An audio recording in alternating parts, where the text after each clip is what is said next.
大家好，我係 Alex。咁上一次同大家分享條片就係 Sony 嘅 A1 啦、A1 Mk II 仲係 A9 Mk III 嘅。呢三部相機都係同一環境，駁住支 Sony 嘅600mm 光圈鏡頭，再加上1.4增距鏡，咁實拍去追焦嘅。咁亦都錄低咗畫面俾大家睇。咁因為上次條片就唔想太長，咁所以每一部相機嘅追焦片我只係剪咗部分出嚟啫。今次條片就長少少，大家可以睇得更加清楚啦。分別三部機追啲靜態同埋動態嘅主題，大家亦都可以睇到佢辨認主體嘅速度啦，同埋如果甩咗焦之後重新再追焦個速度嘅，咁亦都可以睇到佢嗰個嘅追焦嘅準確性。而大家睇到追焦嘅畫面我自己覺得只係睇到部分嘅啫。原因就係因為我追焦嘅時候只係用個 mon 去追，咁所以嗰個嘅手部控制就唔係咁協調。而我真係影相嘅時候我就唔會用嗰個 mon 啦，我就用個 viewfinder 直接去睇，所以相機同個主體即係雀仔更加同步啦，就唔係好似而家咁有時追好似追到唔係好貼咁樣。主要都係我要就翻個 mon 去追焦嘅啫。而三部機嘅追焦片大約係8分鐘左右，咁大家睇完嘅不妨留言啦，話俾我知你嘅睇法，大家就慢慢睇下同比較下啦。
今次同大家分享喺度，如果大家有咩睇法嘅或者意見嘅，歡迎留言嘅，話俾我知，大家交流一下。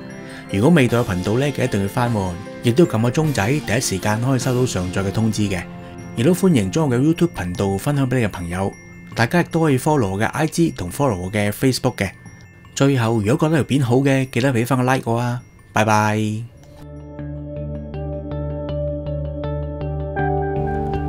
歡迎訂閱我哋嘅 YouTube 頻道，亦都要撳個鐘仔，第一時間可以收到上載嘅通知。最後記得 comment、share 同埋 like 啊！拜拜。